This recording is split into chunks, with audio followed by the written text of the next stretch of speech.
What's going on, guys? In today's video I'm going to be going over a brand new option that I now offer for my PlayStation 5 controllers. This brand new option is called the dedicated mod button. Now, as you heard me say, this is an option, so it is not required for you to select this in order for your controller to function. Now, what this dedicated mod button does is that it takes the place of the double tapping the left arrow button, so no longer will you have to double tap the left arrow in order to activate rapid fire, or hold down left and then tap X to activate jump shot, and so on for other mods. Now, this option is more of a preference, so if you like the idea of being able to activate your mods with a single button, then this is the option for you. So as you can see here, going on to the back of the controller, the dedicated mod button is now going to take the place of the K4 button. So no longer will the K4 button be able to be remapped. Now, for quite some time, I've had a couple of clients ask me for a feature like this, because it could be slightly annoying if you're constantly double tapping the left arrow, because that just so happens to be also the marking button for games like Call of Duty. For example, say if you're aiming in with L2 and you double tap the left arrow because you see an enemy, that is actually going to activate a mod on the PlayStation 5 controller. So as you can see, this could be slightly annoying because it is kind of a learning curve to make sure that you do not double tap the left arrow while clicking on other buttons. As you can see, if you double tap the left arrow, nothing is going to happen now. That is because the K4 button is now the dedicated mod button. So as you can see here, I'm going to simply tap the K4 button one time, and as you'll notice on the front of the controller, the microphone LED is going to start flashing green. That simply means that rapid fire is now activated.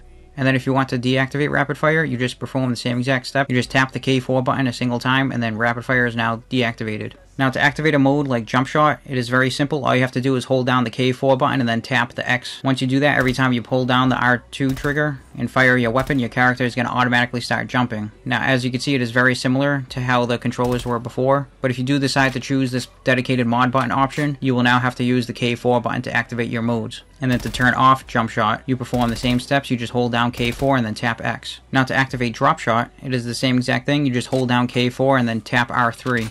Now, the reason why it is R3 is because I have the tactical option checked off on my game settings. Now, as you'll notice, as you pull down the R2 trigger, your character is going to automatically drop down to the floor as you're firing, and then when you let go of R2, your character will automatically stand back up. Now, in this next part of the video, I would like to go over a couple of troubleshooting options. Now, say for example, if you accidentally remap the K4 button as one of the face buttons, like for example X or square, this may confuse the controller, but it is very simple to fix it. So all we have to do is turn over the controller to the back and then go into remap mode. To do that, all you have to simply do is hold down that remap button for around 4 to 5 seconds. Once you do that, the red LED is going to turn on. Once the red LED is on, you are now in remap mode, so we can now edit the back buttons. So for demonstration purposes, I have accidentally remapped the K4 button to the square button. So now when I try to activate modes, the dedicated mod button is actually also pressing the square button because now they're both bound together. So to unbind them, all we have to do is simply hold down the K4 button and square at the same exact time. Once you do this, you will see that the little red LED inside that window is going to flash very slow. That simply means that the K4 button has nothing assigned to it, and now it is back to being the mod button, which is what you want. Now that we just saw that red LED flash very slow, we can now save our settings. Now to do that, all we have to simply do is hold down that remap button for around 4 to 5 seconds until that red LED shuts off. Once that shuts off, K4 is now back to being a dedicated mod button and you have no more worries. Now this next troubleshooting part is going to be going over if you factory reset your modified PlayStation 5 controller.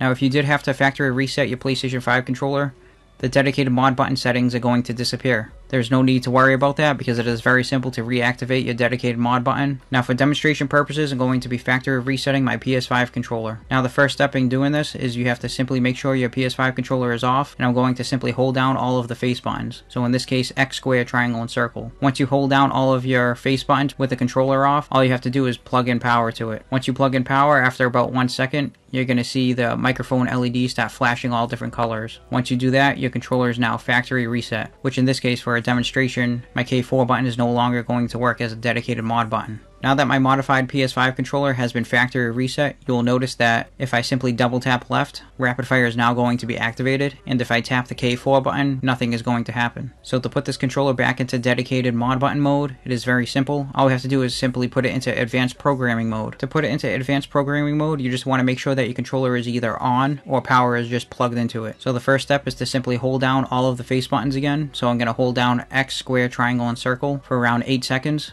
Once you hold that down, your microphone LED is going to flash purple very quick. Once you see it flash, we are now in that advanced programming mode. Now we just have to simply tap the left arrow. Once you tap the left arrow once, you will notice that your microphone LED is going to flash yellow. Now you want to make sure that you keep count of how many times that microphone LED flashes, because each flash corresponds to what mode you're in. So with one flash, that means double tapping on the left is going to activate rapid fire in other modes. With two flashes, double tapping left or the mod button is going to work for all of your rapid fire modes. But in this case, we simply want mode 3 to be activated, because I simply want K4 to be used for all of my modifications. So as you can see, I'm cycling through all the different modes until I get to mode number 3, which is 3 flashes. Once you see those 3 flashes, we can now save our settings and leave advanced programming mode. To do that, all you want to do is just simply hit the up arrow. Once you hit the up arrow, you're going to see your microphone LED flash purple very fast. That means all of your changes have now been saved, and you can now test your controller and make sure that the K4 button is now activating your modes. And there you go, this concludes this short video about the dedicated mod button. Now I do want to remind you guys that this is not a required feature for you to option out on your modified PS5 controller, because all of the modes still function properly with the simply double tapping the left arrow. So again, I just want to let you guys know that this is simply a preference. So if you want to make the modes easier for you to use, so I highly recommend that you option out this dedicated mod button when you purchase your modified PS5 controller. Now personally, I like this option a little bit better, because you no longer have to worry about accidentally turning on rapid fire or activating different modes such as quick scoping mode or rapid fire akimbo mode, because it can be slightly confusing, especially when you're navigating through menus or just simply on the PS5 home menu, because as you're moving around on the X and B menu, you're using your arrow keys. So if you're not paying attention and you're double tapping left constantly, you're actually turning on rapid fire. So with that said, I hope you guys enjoyed this video.